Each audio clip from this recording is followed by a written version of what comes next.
Salut à toi cher ami, sois le bienvenu dans ce nouvel épisode du podcast Affiliation et sites de niche. Ici Maximilien Labadie et aujourd'hui on va voir ensemble comment trouver une excellente idée de niche pour faire de l'affiliation Amazon. Alors on va voir quels sont les critères incontournables à prendre en compte pour avoir un site de niche qui cartonne. C'est parti. Alors on va rentrer directement dans le vif du sujet avec les 5 ingrédients indissociables. Déjà on va avoir un nombre de recherches suffisamment intéressant. Deuxièmement, on va avoir une faible concurrence SEO. Point numéro 3, un produit qui se vend bien avec de bonnes conversions. Point numéro 4, de jolies commissions, c'est-à-dire donc un prix du produit suffisamment intéressant et un pourcentage de commission aussi qui est à la hauteur.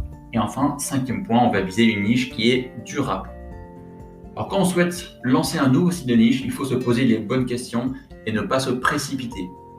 En effet, la moindre erreur lors de la sélection de sa niche peut transformer le projet en échec.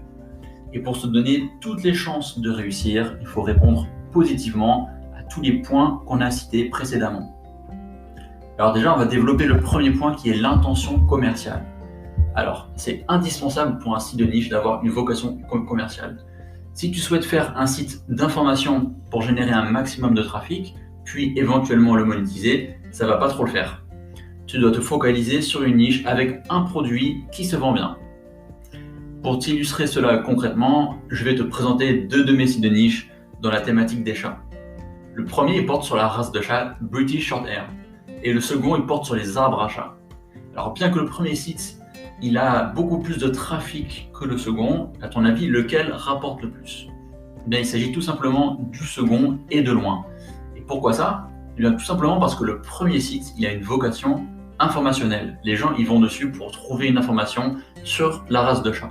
Et sur le second, il y a une vocation commerciale. Les gens ils arrivent sur mon site pour trouver des arbres à chat et éventuellement en commander un. Donc quand quelqu'un arrive sur mon site sur le British Shorthair, c'est vraiment pour de l'information et pour l'arbre à chat, c'est vraiment pour l'intention commerciale. Et là, une fois qu'il aura découvert plusieurs arbres à chat, il pourra craquer et passer à l'acte d'achat.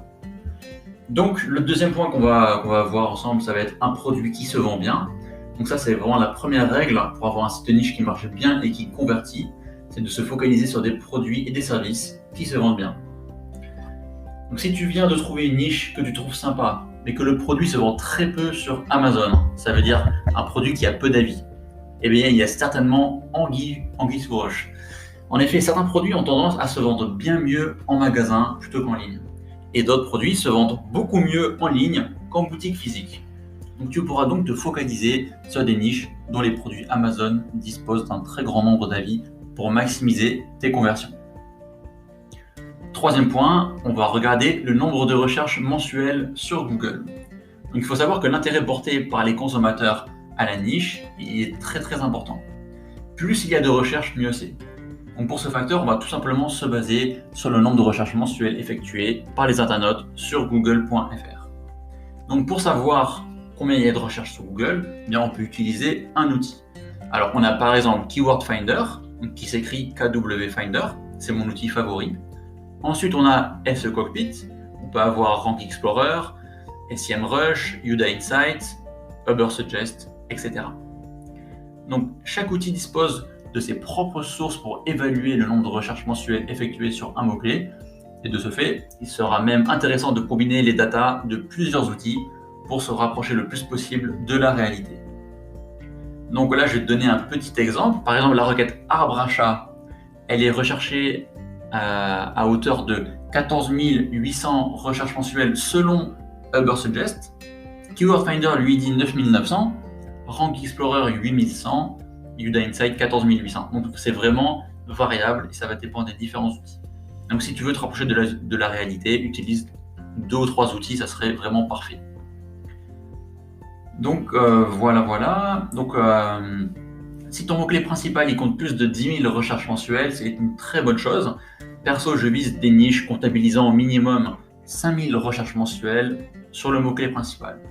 Même si ça peut paraître peu pour certains, je ne vais pas hésiter à me lancer dessus si les conversions et les commissions sont élevées et aussi si la concurrence SEO elle est faible. Et on en vient donc juste à ce point-là, la concurrence.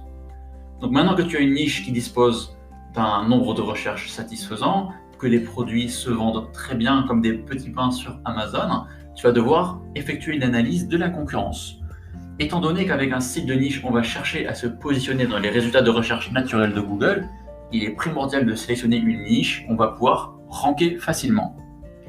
Et en effet, bien se positionner sur une niche compétitive, ça peut s'avérer complexe, voire très complexe. Et dans ce cas-là, ça peut être long, voire très onéreux en termes de netlinking. Alors pourquoi ne pas se focaliser directement sur des niches très faciles d'accès?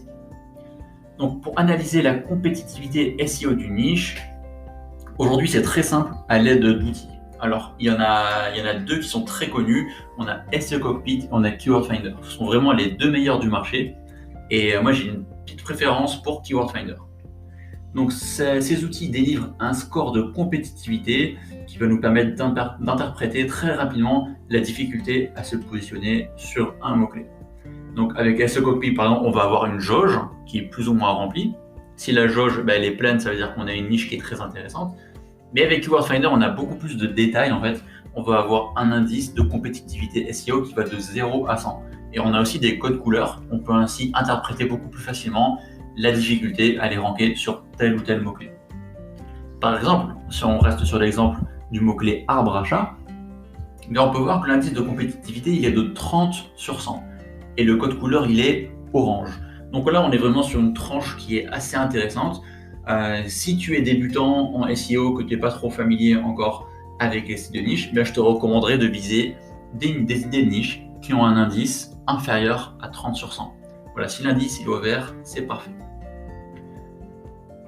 Donc voilà, donc la plupart du temps, je vais privilégier moi des niches justement qui ont un score de compétitivité SEO qui est inférieur à 35. Vraiment, voilà, si je prends entre 30 et 35, c'est qu'il y a vraiment un très fort potentiel de monétisation. Et si on est en dessous, pour moi, ça va être vraiment beaucoup plus facile d'aller ranker.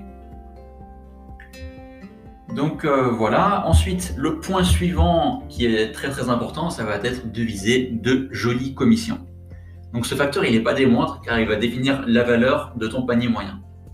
Tu vas devoir prendre en compte deux éléments. Le premier, ça va être la valeur des produits que tu mets en avant.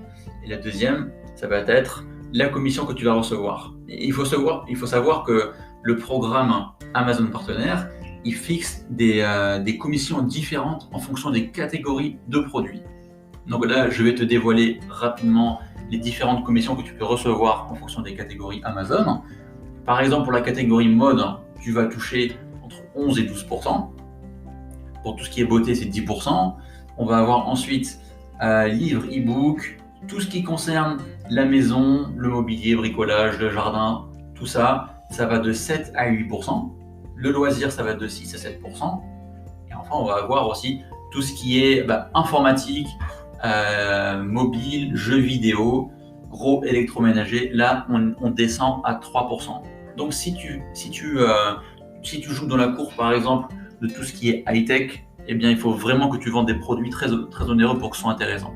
Par exemple, si tu vends, je vais dire au hasard, des consoles, des PS5 par exemple, ou encore des télévisions connectées à 1000 €, là, ça peut être pas mal, pourquoi pas, si c'est une niche qui n'est pas trop concurrentielle.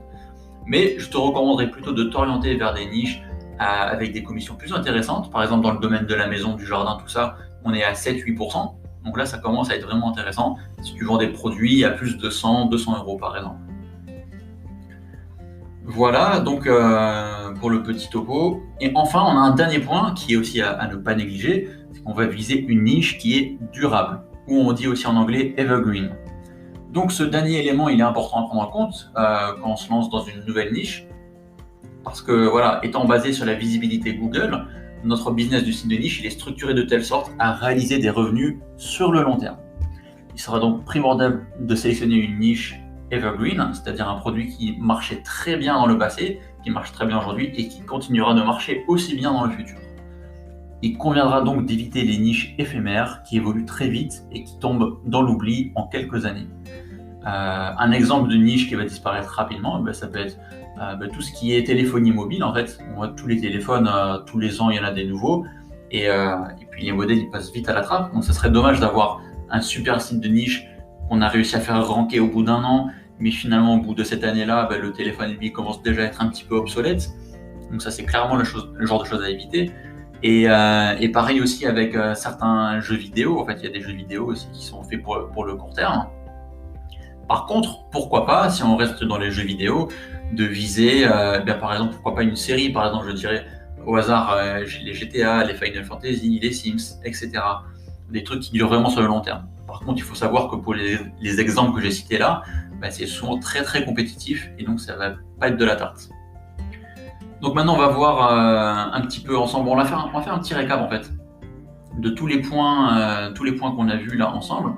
Donc, premièrement, assure-toi d'avoir un nombre de recherches suffisamment intéressant, une faible compétitivité SEO, un produit qui se vend bien avec de bonnes conversions.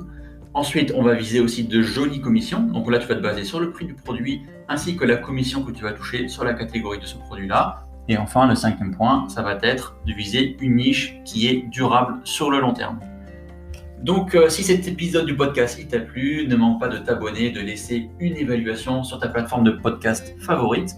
Ce serait vraiment un gros coup de pouce pour ma visibilité et ça m'encouragerait de poursuivre ce format de contenu.